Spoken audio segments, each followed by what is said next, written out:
Hello friends, today I am very delighted to do an interview with one of my favorite person, Professor Adrian Kennedy. He is a director for Arabian Wellness and Lifestyle Management LLC. Was also a founder managing director for Lifestyle Wellness RX International Limited, an Apollo Hospitals Group initiative, and also president for Health and Wellness Association of India with an academic background in business, law and health with a PhD from USA. So I want to welcome you, sir. Sir, can you tell us about corporate health? How it is going to impact the productivity of the company or the profits of the company, and how it is going to reduce the cost of medical cost as well as improve overall personal health. Can you explain about this? Okay. If you go back historically, Yes. corporate health is broadly covered by two continents, the originators. Yes. It started with Europe. In Europe, they decided to implement, from a socialistic perspective, they decided to implement good health for everyone, and especially the corporates, because it was an organized sector. Right. Their objective was to keep the population healthy. Right. Move from the early 19th century, 40s, 50s, 60s, or even later, 70s, and come to America. In America, they had one stipulation that the objective of a corporate company is to make profit. And anything that is not part of that objective should not be considered within the corporate sphere. So when it came to corporate health, they needed to ensure that it did not impact costs and improve productivity. So research is now indicating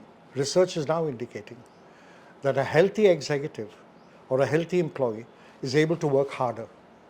A healthy employee is less absent. A healthy employee spends less money on medicines. A healthy employee costs less in insurance. Yeah. Now, if you take all of this together, it works out to at least 10 to 20% of the gross turnover of an organization. You take, for example, the early study, one of the first studies in the RAND report, one of the first studies, and that is AT&T. 350,000 people. They implemented corporate health over there. And that corporate health was, they did screening for everyone, they did health education for everyone, they did various health programs, including yoga, exercise and fitness, weight loss, and all these other activities. They did all of this, and they did it over a period of 3 years, or 3 or 4 years.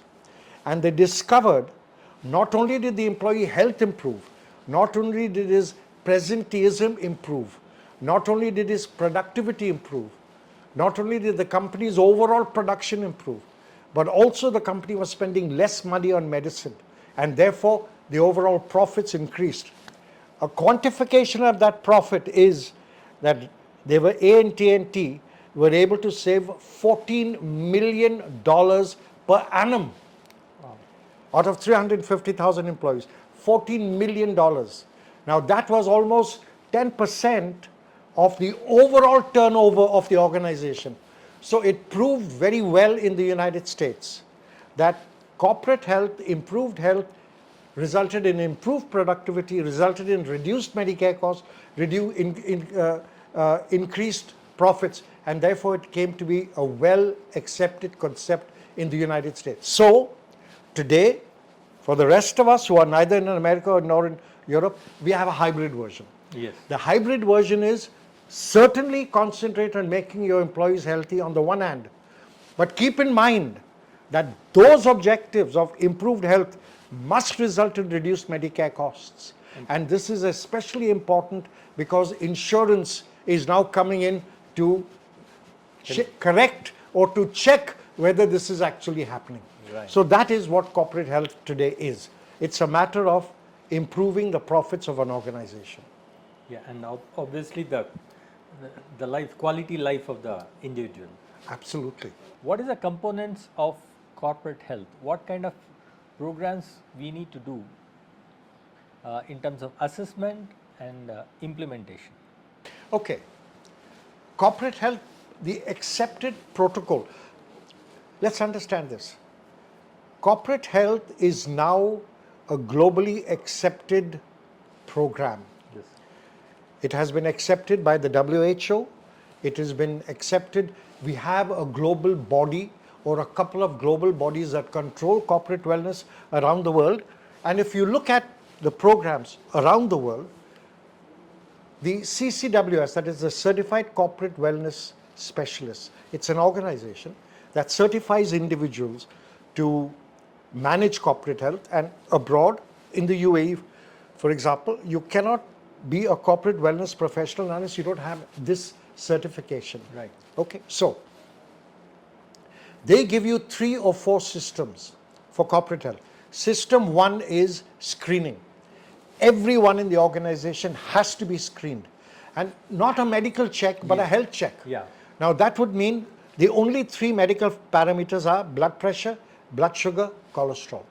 Beyond that you have lung function test, heart rate, BMI, and in addition to that you have diet, they evaluate your stress, physical fitness levels, etc. So the first step is to do a health evaluation of each individual employee, and they give them counseling. This is step 1. Now, for 1,000 employees or 2,000 or 3,000 or 5,000 employees, it may take a month or 2 months, as the case may be. At the end of all of this, due to computerization, you're able to put all of this into a single prescription, compile all the data together into a single prescription, and give what is known as a health audit to the organization. So you are able to tell the organization, any organization, that 50% or 60% of your population is obese, overweight. This is the percentage of people who have diabetes. This is the percentage of people who have hypertension. This is the percentage of people who have multiple cardiac risk. This is the percentage of people who are physically unfit and do not exercise. This is the percentage of people who are overweight and eat the wrong food. This is the percentage of people who have high levels of stress. These are the numbers who smoke, etc., etc. This is called a health audit. Right. Yeah, and that health audit will also give them 2 or 3 steps on how to improve health. Can you tell us about the different programs you have implemented, obesity management or weight loss management or diabetic management? Because these are all the lifestyle diseases. So how we can improve the lifestyle habits to manage these programs? Can you explain about that? So step 1 is the health screening with the health audit. Step 2 is health education. Now, most organizations may have 1 or 2 doctors, just 1 or 2 doctors, but the organization has 5 or 10,000 people. So the objective is to make each person manage his own health. Yes. Everyone should be in charge of their own health. Yeah. Everyone must manage their own diet, do their own exercise, manage their own sleep, and all these other factors, manage their own medicines and all these other factors. The doctor will simply give you a little bit of advice and information on how to do that. So the second is education. Now, you have a medical check, a health check on the one side. The second is you have a health management education. Right. So you have subjects like chronic disease management, 1-hour webinars. Chronic disease management will be for those people who have blood pressure, diabetes and hypercholesteremia, who have had heart attacks or on medication. They will come into one group. It will be about 10 to 20% of the entire company. Yeah. Then you have those who are overweight. You talk to them about their diet, inappropriate diet, etc. Yeah, or a little bit of exercise. Then you have the third group with back ailments, physically unfit, do not exercise. This group will be your unfit group, 60%. The obesity group is usually 80%. The unfit group is about 60 or 70%. Yeah, and then you have those who smoke. Yes. And drink alcohol. It could be 13, 14, 15%. And then you have high levels of stress, about 40%. So you've got to talk to each of these groups on these subjects. So a psychologist will take stress, a nutritionist will take diet, an exercise specialist will take fitness, a doctor will take chronic disease management, and so on and so forth. So this will then continue for the next 2 or 3 months. The third and final phase is events. What do? You could have a diabetes challenge for those who have diabetes, a weight loss challenge, a 3-month weight loss challenge for those who lose weight. So all of those who are overweight are put into a single group and they are given information every week, well, invited to webinars every week. Their weight is taken from time to time, and at the beginning of the first month and at the end of the last month, their weight is compared, and you reward the people who have had the most weight loss. We do this in a major way in the Middle East. In the Middle East, we pay 500 dirhams per kg lost. Okay, that's a lot of money, but it is a great incentive, and it gives you a good return. Not everyone wins, but 5 or 10 people win, but everyone is challenged with the idea of doing that. Or you could have age-related sports activities, gender-related sports activities. You could have a walkathon challenge. You can have each of these events. Yes. So 3 phases in corporate wellness. Number 1, screening and health audit. Number 2, education. And number 3, monthly events to encompass, to have the entire organization participating. These are the 3 aspects. Now, at the end of year 1, you repeat the health screening. Then you repeat the process. At the end of year 3, that's year 2, at the end of year 3, you repeat the process and you do the final evaluation. Every year you compare year 1 with year 2, year 2 with year 3. And if you are a good corporate wellness professional, and most of us are, then you will find that you are able to reduce population weight. You're able to improve fitness. You're able to reduce Medicare costs. You're able to improve productivity. And this is what corporate wellness is all about. What kind of health facilities needed in all the corporates, like grounds, and what kind of programs can be implemented to improve overall health? You know, I'm delighted that you asked this question. I'll give it to you in a different way, Coach. When we do the health audit of an organization, we audit 2 groups: employees, employers. Now we ask the employers 5 questions, okay? And we don't ask. We ask the employees 5 questions about their organization. Oh, okay. Okay, we ask them. We ask them their own personal questions, and then in the last one, employer evaluation. We ask the employees to fill it up. 1, does your organization provide screening and insurance? Number 1. Yes. Yeah. Number 2, does your organization provide you a gym membership, fitness facilities? Question number 3, do you have healthy food in your canteen? Do you get healthy snacks, vegetables, etc.? Number 3. Yeah. So we have all of these things. There are 5 such questions. 1 is screening, the second is about exercise, the third is education. Does your organization provide you with health education? Yeah, and all these other aspects. So that's how we evaluate the organization. And then the organization is evaluated. They also have to improve from year to year. Right. So they know what their objectives are. Right. It is not only you force the employee to be healthy, but you also ensure that the organization gives them enough facilities to be able to improve health. So I have interacted with many HR professionals for implementing wellness programs. Some of them said, we have taken an insurance. Why should we bother about all these things? True. So can you just elaborate, because a lot of insurance companies also don't know, they're confused. So I just want your... True. You have the cynic in the organization, and it is a tragedy that the cynic is in HR, which is meant to look after human resource. It is meant to look after the human resource. Yes. But many of them are ill-advised. So we've discovered this. We have discovered, even in my journey of 40 to 50 years, I had to go and knock on the door of every corporate to say, please please let us help you to implement corporate wellness. They said there's no need. There's no need of doing this. They said, why, what will you do? Right. I said, we will prevent people from getting sick. They said, we have gone beyond you. Yeah. We are now paying the insurance company to look after the sickness. Right. So there's no need for what you do. It was a difficult hurdle to cross unless the organization was not interested in the employee. And many organizations, especially the small organizations, do not have that attitude. worldwide it is compulsory, but it's not evenly implemented. Yeah. So, what did we do? We decided to find out where it pinches. We went to the insurance company and we asked the insurance company, how many companies are you managing? They said 100 companies.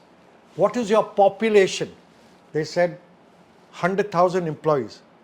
What are you doing to improve health? They said, what can we do? We can do nothing. I said, so what is your problem? They said, our problem is that the company gives us a premium. The company overspends on the premium during the year. Nothing we can do because it is paid for 1 year. For 1 year we have to cover the cost. Yes. There is nothing we can do. So I then mentioned to them, I said, sir, we can help you. We can improve the health of the employees. They said, how can you do that? I said, we can do it by simply following a process, health screening, on the one hand, health screening, on the second hand, health education, and the third is health activities. And we guarantee you that you will improve at least by 60%. We will reduce weight, we will improve fitness levels, we will reduce Medicare costs. Most important, we will manage your premium. Yes. Is what we said. Right. And they said, can you really do this? I said, sir, test it. If we do not succeed, you don't have to pay us. They gave it to us. And at the end of year 1, 2, 3, they were continuously getting improvements. Continuously getting improvements. Finally, it became compulsory in the UAE for all insurance companies to implement corporate wellness within the health organization, within the organization. So now, if a company takes insurance, yeah, health insurance, they have to implement corporate wellness as an essential part of that thing. Otherwise, the insurance company will not accept them. Yeah. Reverse is true. They will not accept the insurance company unless this doesn't come to them as part of the insurance. Right. So therefore, we solve the problem by simply going to the insurance company and telling the insurance company to pay a nominal amount in order to do that. Otherwise, insurance companies were losing by millions, yeah, and there was nothing they could do. Yes. So I just want to ask, who are the members in the wellness team? What kind of people who is going to help the corporates to improve their health? Coach, you know, because you're a professional in this space, that corporate wellness comprises of medical and health factors. Yes. The medical factors comprise of medication, hospitalization, and other such factors. And the health factors comprise of exercise, diet, stress, sleep, and other such factors. So, corporate wellness is the ability to be able to bring all this together in one platform. Yes.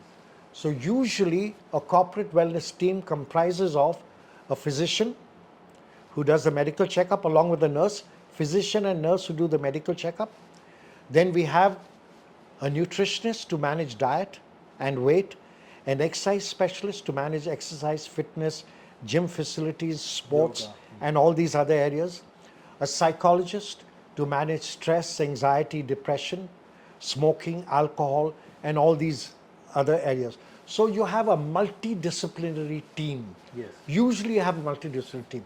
We, of course, have taken one step further and we have created a postgraduate academic program which started in Apollo, yes, which gives everyone a single certification in corporate wellness. They understand each aspect, but a specialist in psychology is a specialist in psychology.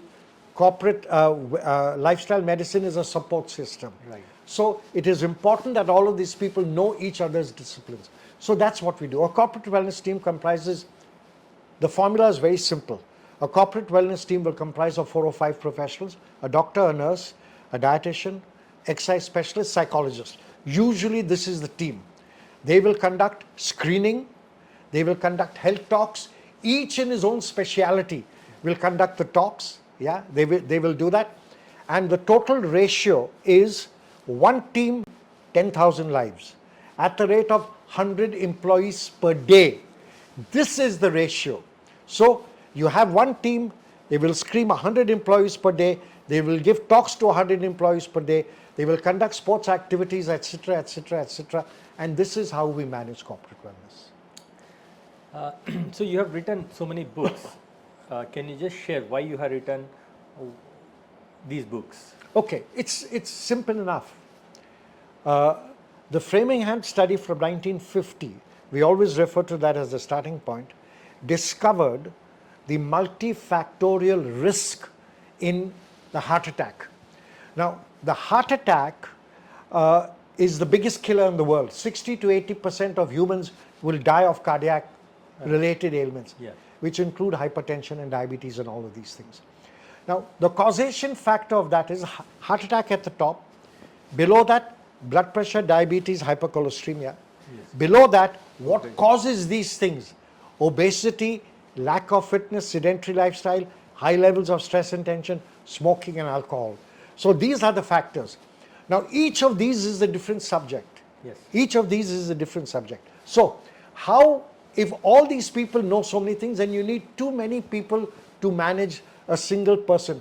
One person is being managed by 5 different specialists. Right. And many times a specialist may say something contradictory to the other specialist. Right. One specialist may say, the neurologist may say that do not worry about cholesterol, because if your blood cholesterol is too thin, then you will have an artery leakage. Right. The cardiologist will say, please make sure you keep your cholesterol levels low. No. Yeah, because if it gets thick, it will block the artery and you will have a heart attack. Right. Now, they are talking different languages. Yeah, right. Okay, so how do you bring all of them on the same page in such a way that they respect each other? Right. So, one is asking for 100 mgdl, the other is asking for 200 mgdl. Now, when they listen to each other, they will realize, let us settle at 150. Right. It is not too much, it is not too little. So, this common understanding is necessary for everything. The psychologist needs to understand the benefit of exercise. The exercise specialist needs to understand the benefit of sleep.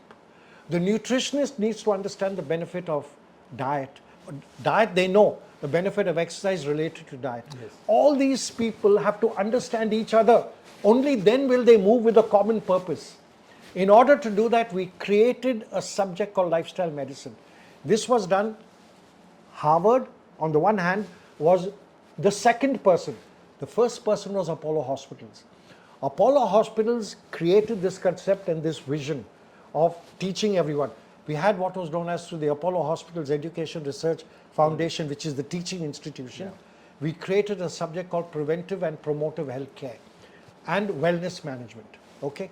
Now, Harvard wanted to implement lifestyle change.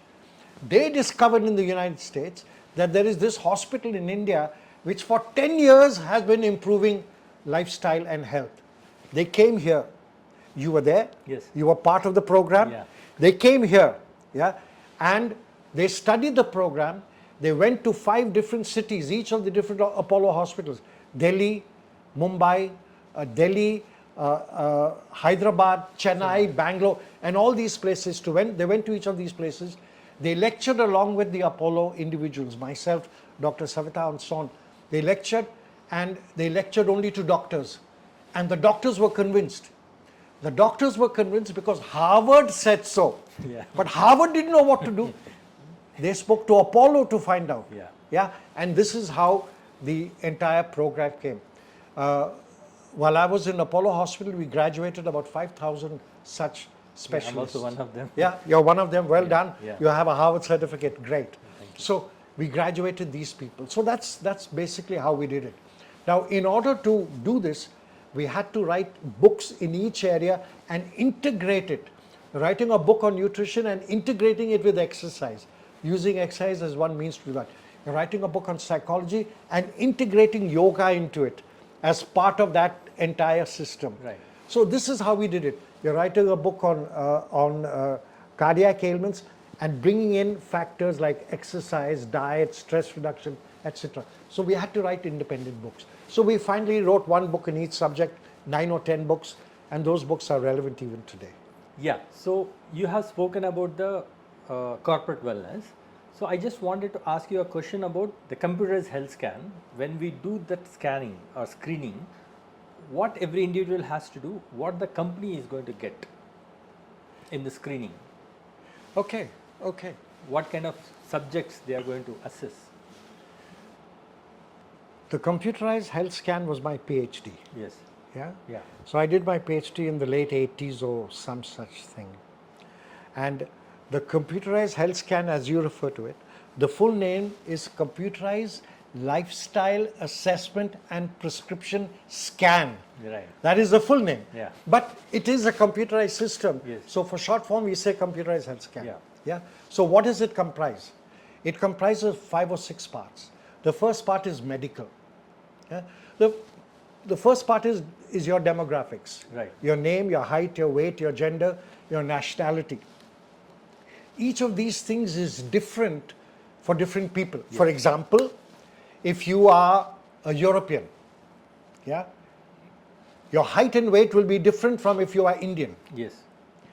If you are, again, European, Yes. your diet will be different from Indian. Yes. So all these things are different, so that is important. If you are a male, your height and weight will be different from a female. Yes. Your body fat ratio will be different. Your stress levels are different. Your hormone structure is different. Each of these things is different. Now you have to bring all of this together onto a software product that can evaluate each individual independently. Yeah. So the health scan was started in the Tatas, where we evaluated our employees every year, and then came to Apollo, and then moved over to Harvard, where it was finally validated. It comprises of the first demographics, height, weight, age, gender, and all these things. Then medical, blood pressure, diabetes, hypercholesteremia, ECG, TMT, PFT, any medical test will be accepted in that product. Then after that, your fitness levels, stamina, strength, flexibility, speed, etc., etc. We make you do tests. Can you touch your toes? Flexibility. Can you do a push-up? Strength. So each of these things has a simple solution, but a very profound technical correlation. Right. Then stress. In stress, we ask you things like personality, home life, work life. Do you like your job? Do you like your boss? Is your salary enough? And all these things. Are you happy at home? All these give us an indication of stress. Are there any problems that you have? Then food. We ask you questions. Do you drink milk? Do you drink milk calcium? Do you have curds, probiotics? Do you have fruit and vegetable fiber? Do you have meat, protein? Do you have sugar, diabetes? Do you have salt, hypertension? So all of these things are taken into consideration. They are entered into the system, and the system evaluates you, and it evaluates you in each parameter. So it gives you your risk status or your score in medical factors, fitness levels, stress levels, etc., etc. And then most important, it gives you two things. One is it gives you your health score. Out of 100, what is your score? Now this health score will change as your lifestyle changes. Your lifestyle improves, your score improves. Yes. Your lifestyle is worse, your score is worse. Year on year, you're able to see whether your health improves or not. Secondly, we give you your true age, your physiological or your biological age. Now, if you neglect your body and you do not look after yourself, you might be 40 years old, but your body is 50 years old. But if you look after yourself at 50 or 60, and you do your exercise, you manage your weight, you manage your medication, etc., etc., you will not be 50, you will be 40. So this age is also indicated over there. So all this is the evaluation, and then we give you a prescription. We give you a personal diet, your exact weight, how much weight you should lose. We give you a personalized exercise program. If you're above 60, we may not ask you to go to the gym. We may not ask you to push your heart rate too high. We may give you half an hour of walking. But if you're a youngster, we'll say no walking, you go jogging. Yes. We will make you do the gym. If you're an old person, we may ask you to do yoga instead. So it has different things. So this is what the health scan does. Okay. Now it does one for the individual. Then it does it, as I mentioned to you, for the company. Yes. That's a separate one. So this is how we do it. It can be done online, it can be done offline. Today we have an online version. For some time we've had an online version.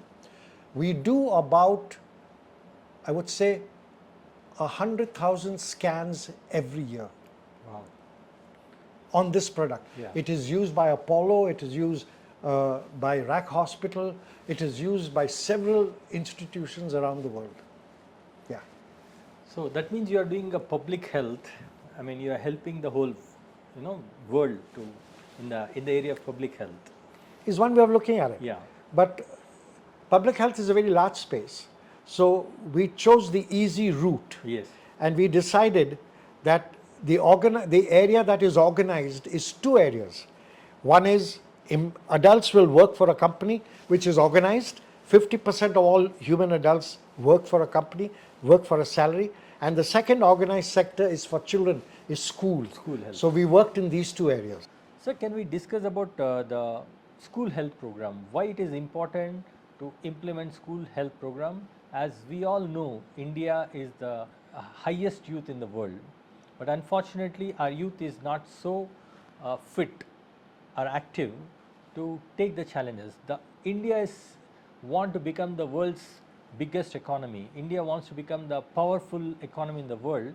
So how school wellness program can help India to become the world leader? A child is growing from birth up to the age of 20, 21, the child is growing. Yes. During this dynamic state of growth, except for 2 or 3 problems, dental and eye, basically, the child really should not have many other problems. Yeah? We discovered, the world discovered, not me, but the world discovered about 10 or 15 years back that the health of the child was getting very bad. And when they compared it with adults, they discovered that there are a higher percentage of fat children than there are adults. Children have higher levels of stress and mental tension because of school achievement and all these other things than adults. They discovered that children were playing games, video games. Yes. They were not playing physical games like football and all. So they were completely physically unfit. They discovered that children had easy access to drugs and alcohol and smoking. They discovered that children were on a collision course as far as health was concerned, that the adult was healthier than the child. Therefore, worldwide, we started the school health program. The school health program aims to improve all of this. It comprises of 3 or 4 factors. One is we make sure that every child has a medical checkup and counseling. 2, we make sure that health education comprising of diet, exercise, meditation, relaxation, sleep, avoiding of drugs, etc., is part of the school curriculum. We make sure that the school implements things like sports and physical activity and all these other aspects. We make sure about these things. And then we evaluate it from year to year. You know, when we were in Apollo in the late 90s, we covered 400 schools a year in this program. In the Middle East, we have a school health award in which every child gets marks for good health. And then the school with the highest average good health marks gets an award, a governmental award. So actually, in India also, they have tried this thing, but unfortunately, there is no teams to implement it properly the way the government wants. So few of the principals met me and they said, we have got this, can you help us? Of course. So I went and done the screening of more than 20 questions, fitness, their BMIs, yeah. their pull-ups. So when I have seen there are so much of obesity, there is so much of unfit, except 2 to 3% kids who are very, very fit. Otherwise, most of the people are unfit. They're nutritionally bad, they have a lot of stress. And shockingly, when I've seen, there is a test called ball throw. You have to throw the right hand and catch with the left hand. Neuromuscular. Their eye-hand coordination. Eye-hand coordination is 0. So then we have tested that and we have given the report to the school. And we said we will completely convert into computerized program. Every 6 months or 3 months, whenever you want, it will automatically take the data and send. But a lot of schools are not able to implement. They don't have a schools. They're only focused on rank 1, rank 2. They are not focusing on overall development of the kids. Okay, you know, I understand with the deepest of respect the issues that India might have with such a large population. I live in the Middle East where we have much smaller numbers, Yes. and therefore we are much more easily able to sort out the problems. If you go back historically to the school health scheme, you will come across two particular schemes. The Duke of Edinburgh 5-star scheme, you know about that, and the AFHED, the American Association of Health Education, their scheme. There are two schemes. This gave us the basis for evaluating a child's health. How many sit-ups should a child do? How many push-ups can a child do? At what speed should a child run? And all of these things, okay? Now, in the Middle East, we implemented that. We implemented a modified version of this over there. And we created what was known as a Marks for Health scheme. Now, most children are not interested in improving health. They want to continue to have the hamburgers Yes. and Coke. They do not want to go and play games. Yeah. They want to play the video games. Yes. Yeah. Now, how can we, and the parents are not able to force them. Right. So, and the school doesn't, many of the day schools don't have the facilities. Right. So how can you improve this? Now, we know that if you do not do well in school, you cannot get into college. We know this. We also know that if you do not do well in your studies or in school, you will not get promoted to the next class, etc., etc. So we created a scheme which is known as Marks for Health. We made the marks, the health evaluation, we gave them marks on 100. Yeah, we did the AFHED program in which we took the height, weight, BMI, physical activity, and all these other factors and gave them 20 marks for each. Did you go for a medical checkup? 20 marks. Medical checkup includes dental, ENT, and eye. If you do that, 20 marks. Are you overweight? If you're not overweight, 20 marks. Are you physically fit? Can you touch your toes? Can you do push-ups, etc.? If you can, 20 marks. 60 marks. Do you sleep for 8 hours? Yeah, 20 marks. 80 marks. Yeah, marks like that. We gave it over 100 and we gave each child marks. Many children discovered that they were high achievers, discovered that they were doing well in their education but getting very low marks in sports. The average was dropping. And the physically fit guys who were medium well educated were getting much better rankings than them. They had no choice by themselves except to try and improve this marks. And we found a profound improvement. So Marks for Health is a brilliant scheme that we implemented in the Middle East and we should try and implement in India. So, what kind of, because you are also legal, I mean, you are into so many this thing. So, what kind of rules or things we need to bring in India to improve the public health? You know, if you ask me, if you look at India as a country, India is a country. Who does India associate with? As far as health is concerned, we associate with the World Health Organization, which is the world's leading body in health, legislation, and other things. In 1980, we went to the WHO, yeah, and Geneva. We went over there and mentioned to them that the major factor, and I now know those people there. Yes, yes. Yeah, the major factor in the causation of poor health was lifestyle. Yeah, so we were a group of physicians and PhDs and health professionals who went over there. We happened to have the conference in Geneva, so we stepped into the World Health Organization, which was stationed in Geneva. Yeah, we went over there and we spoke to them and we said that a poor lifestyle is going to cause disease. A healthy lifestyle is going to prevent disease. Yes. So why don't you seriously look at implementing lifestyle change? Yeah, and one of the ways to do it is do it for corporates. Right. Do it for corporates, do it for schools, do it for corporates, do it. And they implemented it. So every 4 years the WHO meets for lifestyle, to evaluate corporate health, to evaluate school health. Every 4 years they meet in different parts, Rio de Janeiro, Bangkok. In all these locations they have met and they give different guidelines. I'll take the recent guidelines. In 2010, Luxembourg, 2010, the World Health Organization ruled and all the countries agreed that they would make corporate wellness compulsory in corporates. Right. Done. Okay.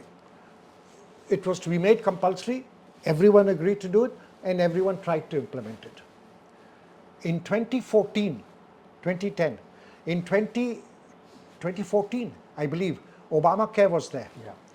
And America discovered that while it was compulsory, nobody was implementing it. So what did they do? They moved one step further, along with the WHO. 4 years later, along with the WHO, they put penal provisions. And they said very simply, it is compulsory. If the employee does not do it, you do not have to pay his insurance. Do not pay his health insurance. Right. Until he doesn't do it.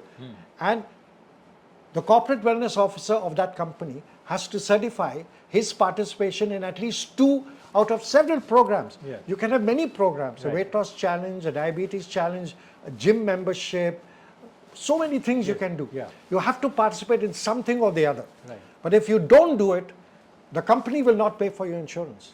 So this became a penalty, as a consequence of which many employees lost their health insurance. The next year, everyone did it. So, legislation from the government is very important, Right. to make things happen. Yes. I would like very much that if India, CII, Confederation of Indian Industry, should simply reach out to the government and make it compulsory for all employers and all schools to implement fitness programs. That's all you have to do. Yes. Implement good health and fitness programs. If you can do that, you will definitely improve the health of the population. You will definitely be able to do that because it is very simple. It is currently automated. You can do your health evaluation by sitting at your desk. You can do online education. Yes. You can do everything. In Saudi Arabia, I'm living in Dubai, we implemented a walkathon challenge in Saudi Arabia, living in a completely different country. All this is automation, and you can do these things. It's extremely simple, but we need people at the top Yes. to issue appropriate instructions. The rest of it, health and fitness professionals, health and medical professionals can easily manage. Legislation is essential. Can you explain about the healthiest CEOs? Because you have handled so many people across the world and healthiest organizations. Can you just tell us about this? You know, again, let's go back historically. The Coop Awards. The Coop Award is the first corporate award that came up anywhere in the world. It must have come up in about 1980 or some such thing. Coop, Dr. Coop, was the equivalent to the health minister in the United States. Right. And he was a deep believer in health and lifestyle. Yeah. So he instituted the Coop Award. America now has the most organizations in the world that implement corporate health. Now, if you are asking me, how was corporate health implemented in India? I'll tell you this. It is true that the Tata started in 1970, but nobody followed. Yes. Nobody followed. When Bill Gates and his company, Microsoft, and what are the other software companies? Google, Microsoft, Google, Amazon, AT&T. AT&T. When these guys came to India, It was compulsory in America. Yeah. They made it compulsory in India, Right. you know. Yes. But TCS is a Tata company. Yeah. They were doing it anyway. Yes. But all the other guys, the instruction was given from the headquarters, Yes. implement corporate wellness. That is where corporate wellness began to happen In somewhat in India. India, yes. Until then, it was not happening. Absurd. Yeah. Until then, it was not happening. I lost your question, sir. What was Yeah, the that's question? what I mean. What kind of, the rewards? Rewards, what type of awards? So you had the Coop Award, yeah? Now the Coop Award has different evaluations, yeah? It has about 100 or 200 companies competing, Yes. yeah? And they give awards to the healthiest organization, yeah? The most improved organization, the healthiest CEO, yeah? The company with the greatest average weight loss. So many different awards. Sports leagues in between the companies. Sports leagues, matches. Yeah, that's a different story. Yeah. That's a different story. But these are the different types of awards. We have the same awards in the UAE. Exactly the same awards. Healthiest company, healthiest CEO, most improved organization, organization with the greatest weight loss, organization with the greatest reduction in blood pressure and diabetes. There are several awards that can easily be given. So last question I want to ask, how we can target 1 billion working force in India or the people, what kind of programs we can do it, or you want to give any tips to the people, youth? I don't want to be presumptuous and give tips to the youth, but I can tell you this, sir. And you have mentioned it before also, that India has a young population, Yes. but not a healthy population. Yes. There is a big difference between being young and healthy. Yeah. Yeah. We have a young population. Our population is overstressed. Our population is grossly unfit. Our population has a high level of alcohol, smoking and drugs. Yeah. Our population is in extremely bad health conditions. And what can happen in the future with this population? By the time they are 60, they will have arthritis, spondylosis, hypertension, heart attacks, cancer, neurological dysfunction, Alzheimer's, dementia, and all these ailments. They will have all of these. They will be bedridden, they will have no quality of life. They will spend their entire life savings paying for some medical procedure because we do not have governmental health insurance. All of these things will happen. Yeah. And in India, we do not have old age homes the way they have abroad. So all these individuals, when they become older parents, will pose a burden on their children. And their children will be unable to look after them. Yes. Because they have their own responsibilities over there. Yeah. So it is a sacred responsibility for every individual to make sure that he looks after himself in a manner that he is not a burden to his children. And in order to do that, it's simple. You just have to keep healthy. And there are 5 or 6 simple steps to keep healthy. 1, have a medical checkup. It's important for you. You will discover problems that you did not even dream you had that can only be solved in an early stage. Cancer is curable if found early. Yeah, if found early. A heart attack cannot be reversed if found late. So 1, have a medical check. 2, manage your weight. Manage your diet. Avoid fast food. The second biggest cause of cancer in the world is fast food, junk food. Avoid that. Do your exercise. Yeah, these are simple things that everyone can do. But in order to enforce this, corporate health is a good way to enforce it. Make sure that the organizations implement it so that these individuals are all healthy by the time they retire. Make sure. School health. The government must legislate where it is compulsory for children to have a mark sheet for health. If the government can legislate that, these children will grow up to be healthy adults, and healthy adults will live long and live productively. Sir, I'm 77 years old. I'm still working, I'm still active. There is no reason whatsoever why this cannot be an example for everyone to follow. Thank you so much, sir, for coming and giving your wisdom and giving your experience.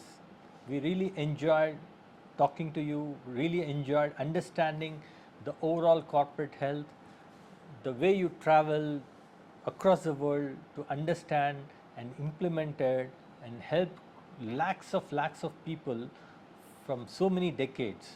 So, thank you so much.